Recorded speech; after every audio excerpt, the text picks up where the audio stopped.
अब आपको यह बताएंगे कि क्या विपक्षी दल भगवान श्री राम और हिंदू धर्म का अपमान करके लोकसभा का चुनाव जीतना चाहते हैं। कहीं ऐसा तो नहीं है कि प्रधानमंत्री मोदी की आलोचना करते करते, प्रधानमंत्री मोदी का विरोध करते करते ये विपक्षी नेता अब भगवान श्री राम का ही विरोध करने लगे हैं। तमिलनाडु की डीएमके पार्टी के सांसद और यूपीए सरकार में मंत्री रहे ए राजा ने अपने एक नए बयान में कहा है कि उन्होंने रामायण और भगवान श्री राम पर उन्हें विश्वास नहीं है और वो हनुमान जी को भी भगवान नहीं मानते, और उन्होंने खुद को भगवान राम का शत्रु बताया और भगवान राम के लिए अपशब्दों का भी उन्होंने अपने भाषण में प्रयोग किया है।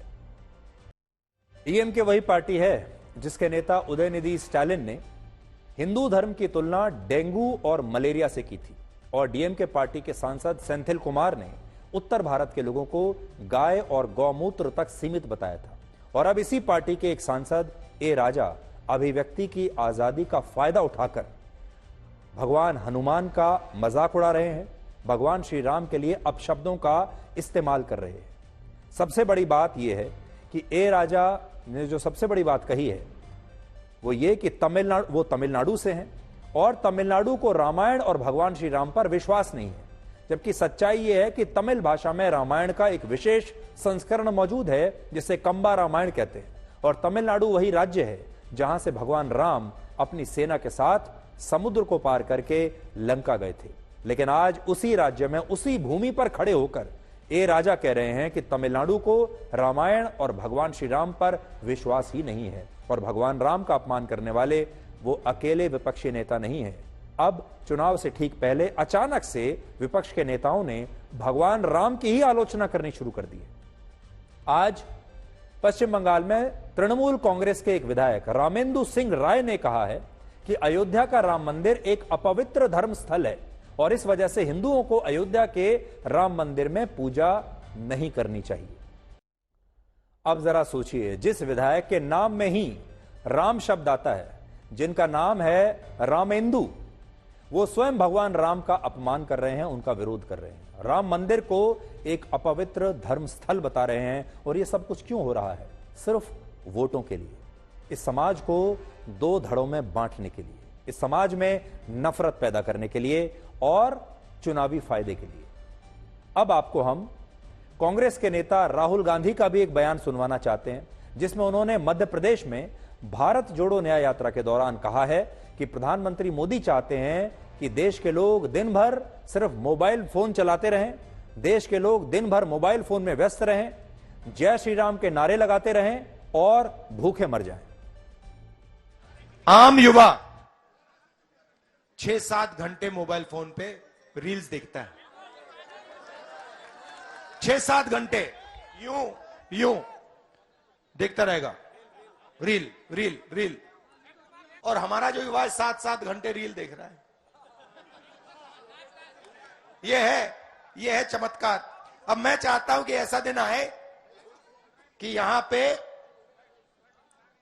एक युवा रील देखे 15 मिनट और फिर फोन को ऐसे घुमाए, उस पर लिखा हो मेड इन मध्य प्रदेश, और चाइना का युवा हो वो 7 घंटे रील देखे। ये मैं चाहता हूं, और इसमें आपकी जरूरत होगी। मोदी जी ये नहीं चाहते। मोदी जी चाहते हैं कि आप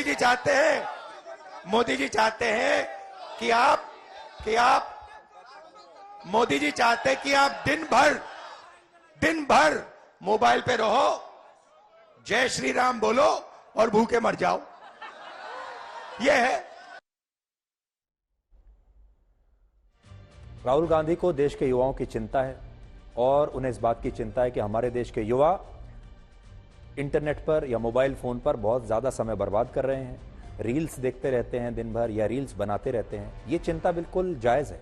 ये बात हम भी आपके सामने कई बार कह चुके हैं कि हमारे देश के युवा जरूरत से ज्यादा समय मोबाइल फोन पर बिता रहे हैं, रील्स बनाने में या रील्स देखने में अपना समय बर्बाद कर रहे हैं। बात बिल्कुल सही है, लेकिन इस समस्या का भगवान श्री राम से क्या संबंध हो सकता है?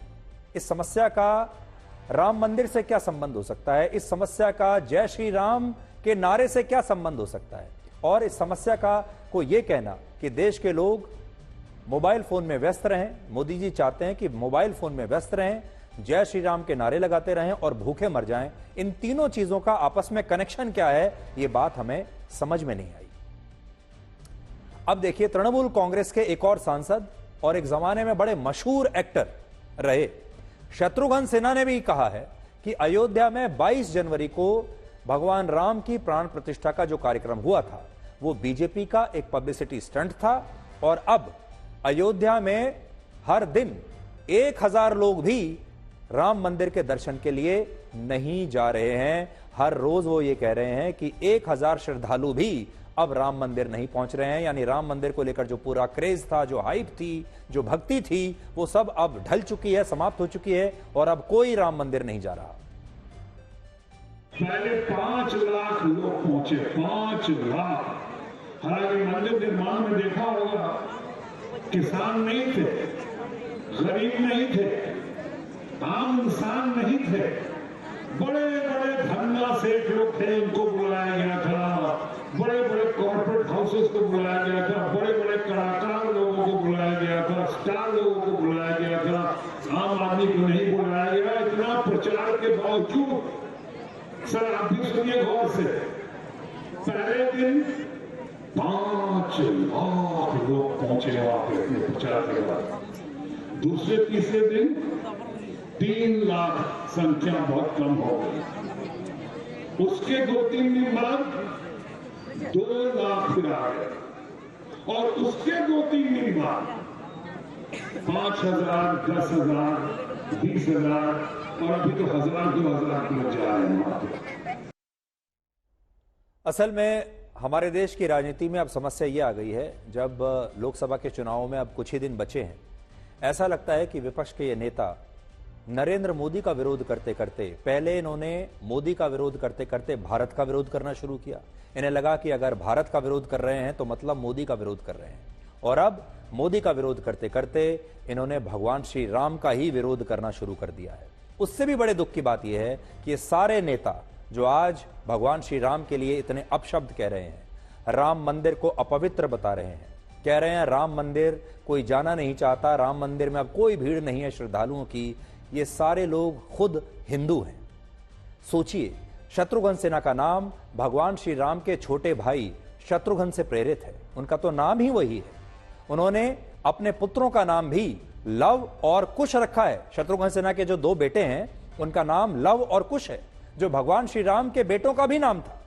लेकिन इसके बावजूद आज वो स्वयं भगवान राम और उनके मंदिर का अपमान कर रहे हैं। और सबसे बड़ी बात यह है कि जिन्होंने राम मंदिर को लेकर आज उन्होंने राम मंदिर को लेकर आज एक बहुत बड़ा झूठ बोला है। जो आज उन्होंने बात कही है, भाषण में उन्होंने जरूर कुछ कह दिया, लेकिन ये तथ्य जो उन्होंने आज दिए हैं कि राम मंदिर में कोई नहीं जा रहा, ये तथ्य बिल्कुल गलत हैं। और आज हम सही तथ्य, सही आंकड़े आपके सामने पेश करेंगे, और हम चाहेंगे कि शत्रुघ्न सिन्हा साहब भी, हम उनका बड़ा सम्मान करते हैं, उनकी इतनी बड़ी बड़ी फिल्में हमने देखी हैं, उनका एक शानदार करियर रहा है, एक शानदार ट्रैक रिकॉर्ड रहा है, पूरे देश में एक अभिनेता के तौर पर उनका एक बहुत सम्मान है।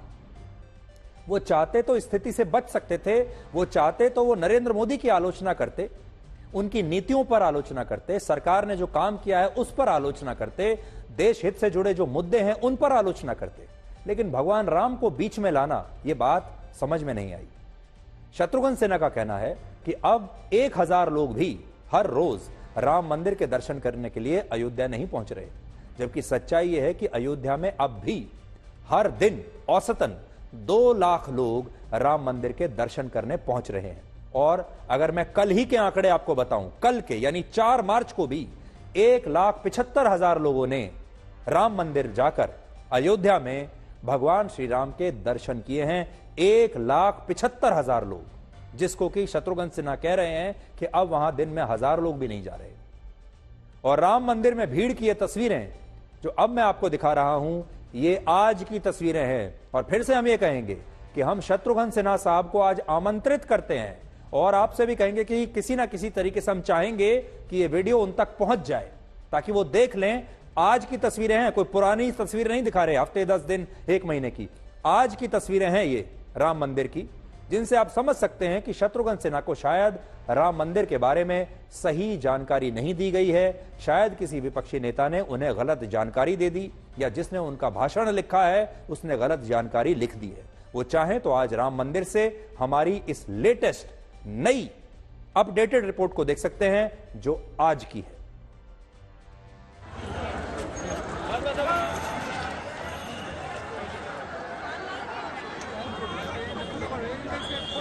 शनिवार और इतवार और मंगलवार 3 दिन भीड़ ज्यादा बढ़ जाती है। उसके बाद भीड़ रहती है, लेकिन 3 दिन में दबाव ज्यादा रहता है भीड़ का, और ज्यादा दबाव जो है वो हनुमानगढ़ी पे और जन्मभूमि पे रहता है। लेकिन अब जनता आ रही है, सबको भगवान के दर्शन करने की इच्छा है, तो लगभग एवरेज 2 लाख आदमी रोज का दर्शन हो रहा है। अब आप जोड़ लीजिए आप कितने दिन हो गए, 22 से 22 1 महीना हो गया, उधर 60 लाख के लगभग लोग आए थे, और 22 से लेकर के आप जानिए आज 5 तारीख है, तो 5 और 6 दिन उधर, 7 9 दिन हो गए, 9 दिन में लगभग 20 लाख आदमी दर्शन कर गया होगा।